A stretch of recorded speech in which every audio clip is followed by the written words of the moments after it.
Greetings. This excuse me. This devotion is for the 4th of November, and our reading for this day comes from the 15th chapter of Matthew, verses 1 through 9. When the Pharisees and scribes came to Jesus from Jerusalem and said, "Why do your disciples break the tradition of the elders? For they do not wash their hands before they eat." And he answered them, "And why do you break the commandment of God for the sake of the tradition? For God said, 'Honor your father and mother,' and whoever speaks evil of father or mother must surely die. But you say that whoever tells father or mother, 'Whatever support you might have had from me is given to God,' then that person need not honor the father. So, for the sake of your tradition, you make void the word of God.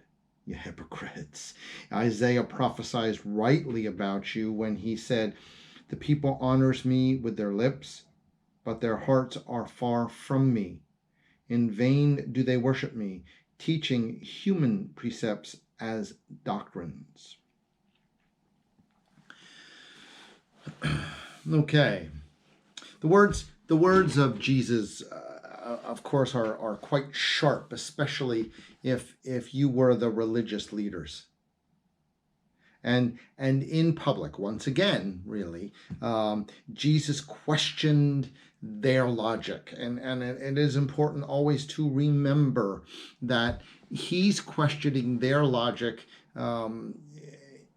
to really their parishioners. It wouldn't be any different than somebody coming publicly and questioning my logic to the members of St. Andrews. It's that kind of sense, that kind of emotion here that the religious leaders were having. And so Jesus does that. And quite frankly, Jesus does it.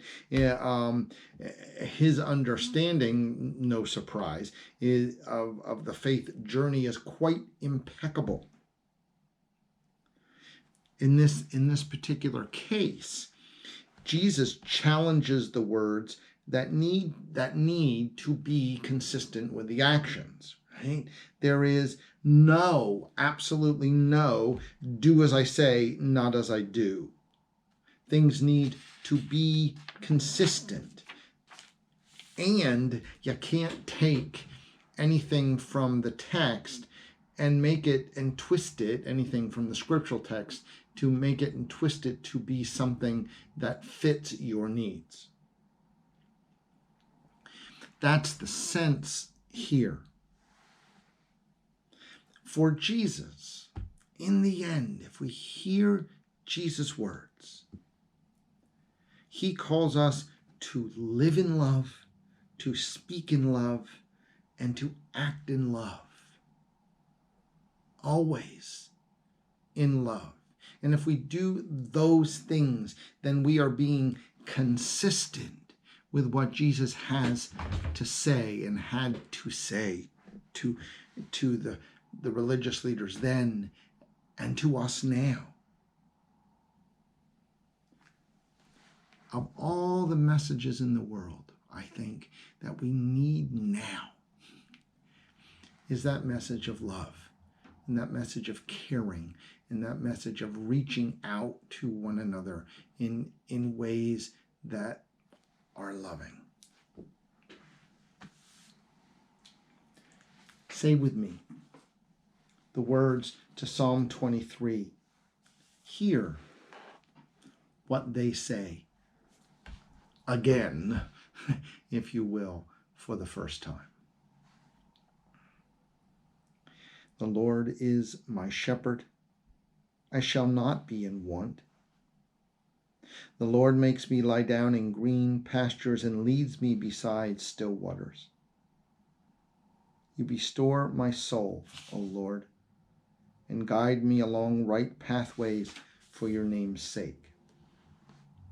Though I walk through the valley of the shadow of death, I shall fear no evil, for you are with me.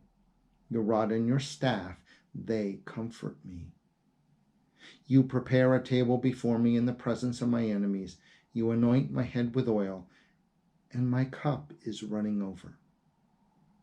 Surely goodness and mercy shall follow me all the days of my life, and I will dwell in the house of the Lord forever.